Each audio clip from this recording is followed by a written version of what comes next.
The morning after the big storm had hit the island of Sodor, Thomas the tank engine was heading for Kildane station. The Fat controller had told him he would need to help out on the Peel Godred branch line for a few days.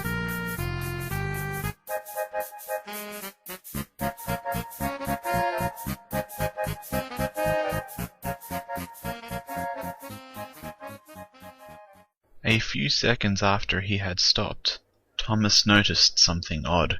An extremely familiar red engine was pulling the 4 electric engines of the Peel Godred branch out onto the main line. "What's that about?" Thomas asked out loud.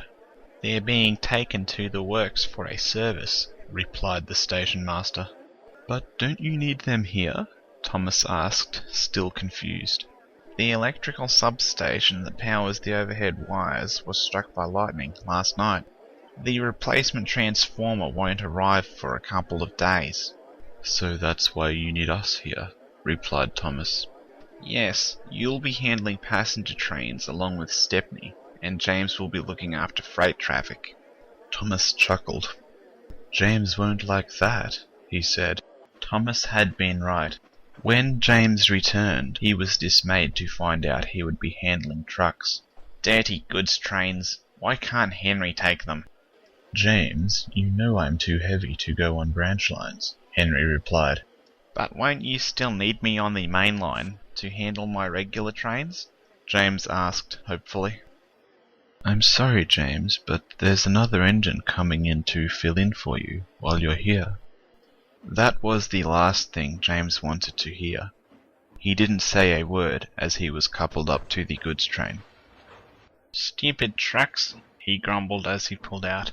"What's a splendid engine like me doing pulling such things?"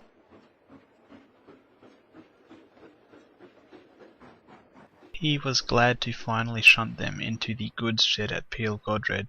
As he returned down the line, James noticed another set of tracks under construction near the station. They ran into a second tunnel under the town, and were very narrow gauge. That evening, James was still complaining. "Stuck on a branch line, relegated to pulling trucks. Anyone would think I'd done something wrong." "Is he usually like this?" Stepney asked. "Not usually," Thomas replied, "but he doesn't like trucks, and he hasn't been too fond of branch lines since he got stuck on Edwards for a week." "I see." He quickly decided to change the topic. "James, what do you make of those small tracks, the ones near Peel Godred?" "Some sort of tramway," James replied dismissively.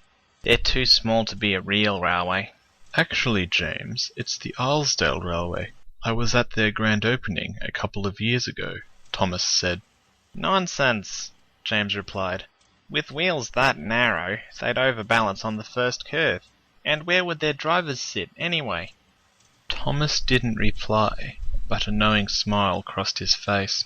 Around morning tea time the next day, James was taking another goods train to Peel Godred. He still thought Thomas was being a bit silly. Surely a real, working steam engine couldn't be made that small. Once he had delivered the trucks to Peel Godred, James picked up some more from the aluminium plant. "Oh, James," teased the trucks. "Stuck on a branch line, no one to see his red paint." "Be quiet," James called to the trucks. He came to a halt at Kildane station, as he needed to wait for Thomas with a passenger train. "Stupid trucks," James grumbled. "What's wrong with trucks?" asked a strange voice. James looked over and could barely believe his eyes. A small red engine was sitting on the Arlesdale railway tracks. Mike was his name, as shown by the nameplates on his boiler. "I mean they're smooth and well behaved," Mike continued. "What are you talking about? They're rude and will never miss a chance to trick an engine." "Rubbish. It's the passenger coaches you've got to watch out for." "What do you mean?" James asked, not sure if he was hearing the other engine correctly. "You have to be too careful with them, especially when they have passengers aboard. You know," Mike continued, I even heard a story of one engine who needed to repair his coaches with some bootlaces and newspaper after handling them a little too roughly. An angry look crossed James's face. Well, what would you know? You're little more than a toy engine. Mike was outraged. Toy engine? He spluttered indignantly. Yes, James replied. I can't see how an engine as small as you could be any use. Before Mike could reply, Thomas steamed in with his passenger train. James quickly puffed off.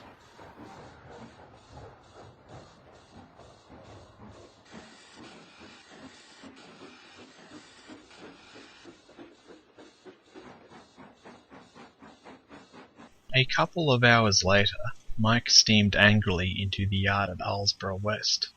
Rex looked over from where he was shunting some ballast hoppers onto the trestle. "Something got under your paint, Mike?" he asked. Yes, that rude, grumpy red engine. Duck sighed. What did James do this time? He called me a toy engine. Then he said we were too small to be useful. Rex was shocked. Was he in a bad mood at all? Asked Duck. Yes, he seemed to be upset about pulling trucks. But that's no cause to be rude, Rex added. Definitely not, agreed Duck. What did you say to him, Mike? Only that trucks were easier to handle than passenger cars. I even told him that story you told me, Duck, about the engine with the bootlaces. Oh dear, Duck replied. That engine was James. No wonder he got upset. Well, I didn't know, Mike replied defensively. He's a very proud engine, Mike. I'm sure he didn't mean it. The next morning, James was returning from Peel Godred with the empty trucks he had left there yesterday. Heavy rain the night before had loosened the ground around Peel Godred, and one of the trees had fallen onto the line. The first James saw of it was as he emerged from the tunnel under the town. His driver quickly threw on the brakes, then jumped clear along with the fireman. James slammed into the tree. His wheels flew off the rails, but his momentum carried him forward. His driver came running up. I've sent the fireman to raise the alarm, he said. You're lucky you didn't hit a catenary pole. James could only agree. At the Peel Godred station, the Fat Controller was beginning to get a bit worried. Stepney should have arrived with a passenger train by now. He turned as James's fireman came running up to him. James's fireman quickly told the Fat Controller about the accident. Upon hearing the news, worried chatter began amongst the waiting passengers. The Fat Controller turned and addressed them. "Ladies and gentlemen, we shall see to it that you are delayed for as short a time as possible." He went to enter the station building, but a whistle drifted through the air. The Fat Controller looked over to where Rex was arriving with a train of construction supplies. "I couldn't help overhearing, Sir Topham," Rex said, "and I was wondering if I could be of assistance." "Well, thank you, Rex, but I think we'll need a bigger crane." "That's not quite what I meant, sir. We've started running passengers to King Ori's Bridge, just on the other side of town. I believe Bert is due to arrive there in a few minutes. I can let him know to bring his passenger train to this end of the line." The Fat Controller nodded. "Make it show." As Rex puffed away to get Bert, the Fat Controller turned and told the passengers what was going on. A few hours later, James had been re-railed and was bringing his train to the junction with the main line at Kildane Station. As he approached the station, James saw the Fat Controller waiting, and a worried look crossed his face. But as he got closer, James could see that the Fat Controller was smiling. "The accident wasn't your fault, James. I'm glad to see you're all right." "Thank you, sir," James replied. "We were lucky that the Alsdale Railway was able to take the passengers to their other connection with us." A knowing look crossed the Fat Controller's face. "Not bad for toy engines, wouldn't you say, James?" James realized what the Fat Controller was getting at. "I'm sorry, sir," James said. "I shouldn't have said that to Mike." The Fat Controller nodded. "Every engine is useful, James, no matter what their size." "Yes, sir," James replied. "You should go and turn around," the Fat Controller added. Alfred is due to arrive with the replacement transformer for the substation, and I'll need you to take it to Peel Godred. James brightened up again. If the substation was going to be repaired, this meant he would soon be back on the main line. So with that in mind, he quickly chuffed off towards the turntable.